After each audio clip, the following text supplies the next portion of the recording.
नमस्कार दोस्तों। ईयर 1964 एक बच्चे का जन्म होता है गुजरात के शहर अहमदाबाद में, जिसका नाम होता है गौतम अडानी।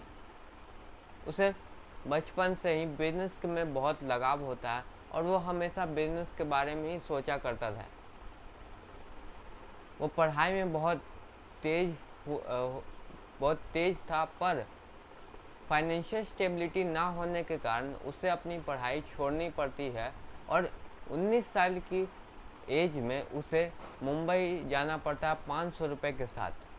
वो एक मुंबई के छोटे से मार्केट डायमंड मार्केट में वो एक शॉप, यानी उस शॉप का नाम महेंद्र ब्रदर्स, उसमें डायमंड ट्रेडिंग के बारे में सीखता है कि डायमंड कैसे एक्सपोर्ट होता है, डायमंड की कैसे निकाशी होती है, डायमंड पे क्या क्या वर्क्स होते हैं, डायमंड्स को कैसे ज्वेलरी में कन्वर्ट किया जाता है, उसे क्या क्या उसके प्रोसीजर्स होते हैं, वो हमेशा सीखता रहता। पर उसे अपना कॉलेज भी करना पड़ता था, तो इस दोनों के बारे में मैचिंग ना होने के कारण वो अपने कॉलेज को ड्रॉप आउट कर देता है, यानी छोड़ देता है। तो अपना वो सारा टाइम इस डायमंड ट्रेडिंग में देने लगता है। पर ईयर 1981 में जब गौतम अडानी के भाई ने उन्हें फिर से अहमदाबाद बुला लेते हैं अपने लोकल बिजनेस में काम साथ हेल्प करने के लिए, तब उस समय की एक प्रॉब्लम थी कि बड़ी बड़ी जो कंपनीज थी उन्हें पीवीसी की शॉर्टेज हो रही थी। तो गौतम अडानी के माइंड में एक बात आई कि क्यों ना हम इस पीवीसी को एक्सपोर्ट करें और इन कंपनीज को एक हायर प्राइस में सेल करें, जिससे हमारे बिजनेस को और प्रॉफिट होए और हमारा बिजनेस एक्सपैंड हो सके। तो गौतम अडानी ने अपना काम चालू किया और पीवीसीज को दूसरे कंट्रीज से एक्सपोर्ट करने लगे। तो इस बिजनेस ने गौतम अडानी को एक बहुत ही बड़ा प्रॉफिट जनरेट करके दिया। उसके बाद गौतम अडानी ने अपना एक नया बिजनेस स्ट्रैटेजी लगाई और उन्होंने एक पोर्ट खरीदा, मतलब कि पोर्ट प्रोजेक्ट पे अपना सारा बिजनेस का स्ट्रैटेजी उन्होंने अप्लाई किया। उन्होंने उस समय के गुजरात के जो सीएम थे चिमन भाई पटेल, और चिमन भाई पटेल के पास गए उनसे रिक्वेस्ट करने के लिए कि हमें लैंड की रिक्वायर्ड है और हमें लैंड की ज़रूरत है। तो चिमन भाई पटेल ने उन्हें हाँ कर दिया और उन्हें वो लैंड मिल गई और उन्होंने अपना एक बड़ा प्रोजेक्ट वहाँ अप्लाई किया, यानी स्टार्ट किया, जो उसका नाम रखा मुंद्रा पोर्ट। मुंद्रा पोर्ट आज का इंडिया का सबसे बड़ा सी पोर्ट है। यहाँ सारे प्रोडक्ट्स, सारे लॉजिस्टिक, सारे प्रोडक्ट्स वहाँ एक्सपोर्ट है कि वहाँ से पूरे इंडिया में एक्सपोर्ट होते हैं। तो ऐसी बिजनेस स्ट्रैटेजीज की वजह से आज गौतम अडानी इतने बड़े नेटवर्क के साथ हैं। करीब 112 बिलियन डॉलर्स की नेटवर्क है उनके पास।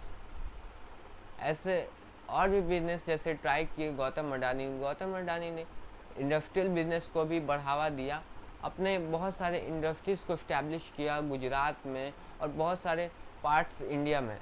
गुजरात में उन्होंने कोल माइनिंग स्टार्ट की, जिससे देश को प्रॉफिट हो और गुजरात मेन जो प्रॉफिट था गुजरात ग्रो कर सके और देश का मुनाफा हो सके। तो उन्होंने कोल माइनिंग की और उनसे जो पावर जनरेट होता है, यानी न्यूक्लियर पावर जनरेट करन और थर्मल पावर उनसे जनरेट करके पूरे मतलब कि गुजरात में इलेक्ट्रिसिटी देने का वर्क किया। और भी अडानी ग्रुप ने इंफ्रास्ट्रक्चर में भी ध्यान दिया। गुजरात में बहुत सारे बिल्डिंग्स हैं जिन्हें अडानी इंफ्रास्ट्रक्चर ने बिल्ड किए हैं और अडानी ग्रुप की लॉजिस्टिक्स कंपनीज भी हैं, कुछ हाउस होल्ड कंपनीज भी हैं, जैसे कि फॉर्च्यून हो गई, आशीर्वाद आटा हो गई, यह आपने हमेशा देखा होगा।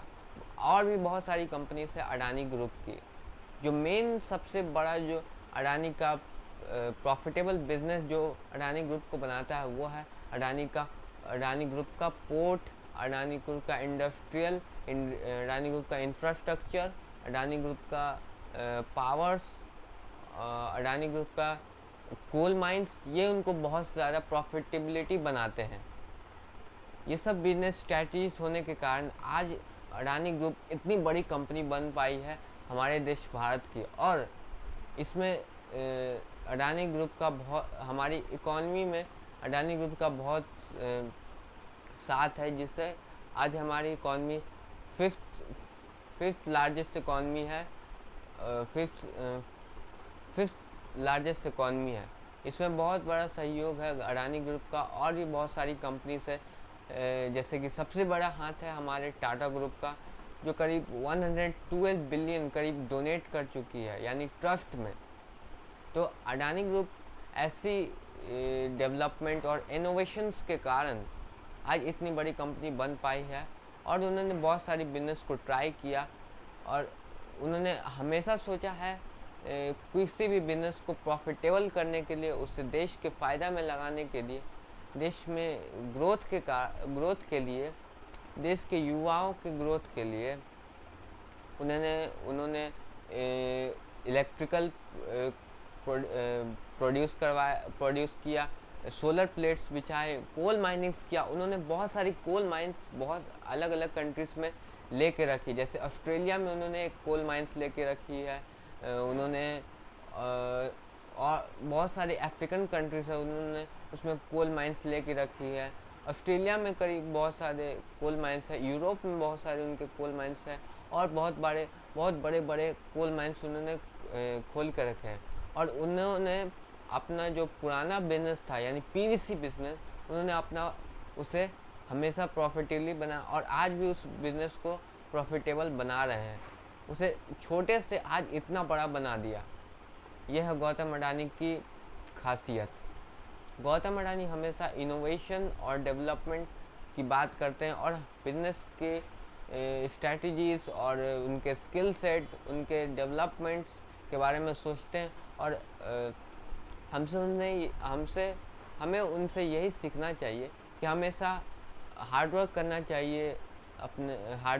चाहिए, डेवलपमेंट के बारे में सोचना चाहिए, न्यू इनोवेशंस के बारे में जानना चाहिए, कुछ नया सीखना चाहिए, हर दिन कुछ नया ट्राई करते रहना चाहिए, और फेलियर से नहीं डरना चाहिए, क्योंकि इस failure is a part of life. Gautam Adani की इसी से सक्सेस स्ट्रैटेजीज के कारण आज गौतम अडानी करीब 112 मिलियन की नेटवर्थ लेके आज इंडिया के सेकंड रिचेस्ट मैन है। अडानी ग्रुप ने करीब 50 कंट्रीज़ में अपना बिजनेस बना चुका है। अडानी ग्रुप सीमेंट्स में भी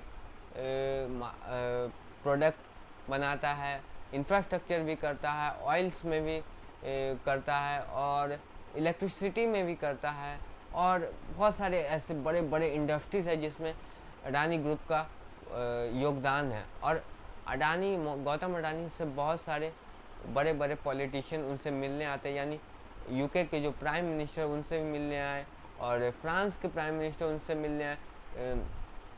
कुछ सालों पहले बांग्लादेश की जो प्रेसिडेंट है वो उनसे मिलने आई थी, और करीब बहुत सारे देशों में उन्होंने अपना बिजनेस फैलाया है, और आज इतनी बड़ी कंपनी इस्टेब्लिश की है।